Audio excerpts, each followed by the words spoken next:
അധ്യായം 5. ആദത്തിന്റെ വംശാവലി ഗ്രന്ഥമാണിത്.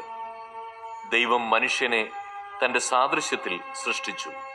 സ്ത്രീയും പുരുഷനുമായി അവരെ സൃഷ്ടിച്ചു. അവിടുന്ന് അവരെ അനുഗ്രഹിക്കുകയും മനുഷ്യൻ എന്ന് വിളിക്കുകയും ചെയ്തു. ആദത്തിന് 130 വയസ്സായപ്പോൾ അവന്റെ സാദൃശ്യത്തിലും ഛായയിലും ഒരു പുത്രൻ ജനിച്ചു. ആദം അവന് സേത്ത് എന്നു പേരിട്ടു. സേത്തിന്റെ ജനനത്തിനു ശേഷം ആദം 800 വർഷം ജീവിച്ചു. അവന് വേറെയും പുത്രന്മാരും പുത്രിമാരും ഉണ്ടായി. ആദത്തിന്റെ ജീവിതകാലം 930 വർഷമാണ്. അതിനുശേഷം അവൻ മരിച്ചു. സേത്തിന് 105 വയസ്സായപ്പോൾ എനോഷ് എന്നൊരു പുത്രനുണ്ടായി. എനോഷിന്റെ ജനനത്തിനു ശേഷം സേത്ത് 807 വർഷം ജീവിച്ചു. അവന് വേറെയും പുത്രന്മാരും പുത്രിമാരും ഉണ്ടായി. സേത്തിന്റെ ജീവിതകാലം 912 വർഷമാണ്. അവനും മരിച്ചു. എനോഷിന് 90 വയസ്സായപ്പോൾ കെയ്നാൻ എന്ന പുത്രനുണ്ടായി. കെയ്നാന്റെ ജനനത്തിനു ശേഷം എനോഷ് 815 വർഷം ജീവിച്ചു. അവന് വേറെയും പുത്രന്മാരും പുത്രിമാരും ഉണ്ടായി. എനോഷിന്റെ ജീവിതകാലം 905 വർഷമാണ്. അവനും മരിച്ചു. കെയ്നാന് 70 വയസ്സായപ്പോൾ മഹലലേൽ എന്നൊരു മകനുണ്ടായി. മഹലലേലിന്റെ ജനനത്തിനു ശേഷം കെയ്നാൻ 840 വർഷം ജീവിച്ചു. അവന് വേറെയും പുത്രന്മാരും പുത്രിമാരും ഉണ്ടായി.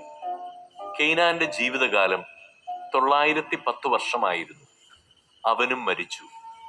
മഹലലേലിന് 65 വയസ്സായപ്പോൾ യാരദ് എന്ന മകനുണ്ടായി. യാരദിന്റെ ജനനത്തിനു ശേഷം മഹലലേൽ 830 വർഷം ജീവിച്ചു. അവന് വേറെയും പുത്രന്മാരും പുത്രിമാരും ഉണ്ടായി. മഹലലേലിന്റെ ജീവിതകാലം 895 വർഷമായിരുന്നു. അവനും മരിച്ചു. യാരദിന് 162 വയസ്സായപ്പോൾ ഹെനോക്ക് എന്ന പുത്രനുണ്ടായി. ഹെനോക്കിന്റെ ജനനത്തിനു ശേഷം യാരദ് 800 വർഷം ജീവിച്ചു. അവന് വേറെയും പുത്രന്മാരും പുത്രിമാരും ഉണ്ടായി. യാരദിന്റെ ജീവിതകാലം 962 വർഷമായിരുന്നു. അവനും മരിച്ചു.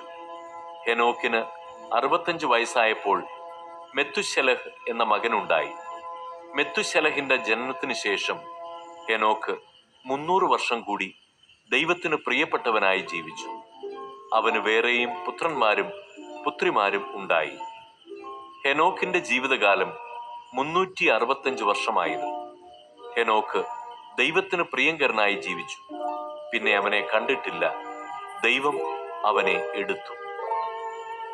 187 വയസ്സായപ്പോൾ മെത്തുശലഹ് ലാമെക്കിന്റെ പിതാവായി.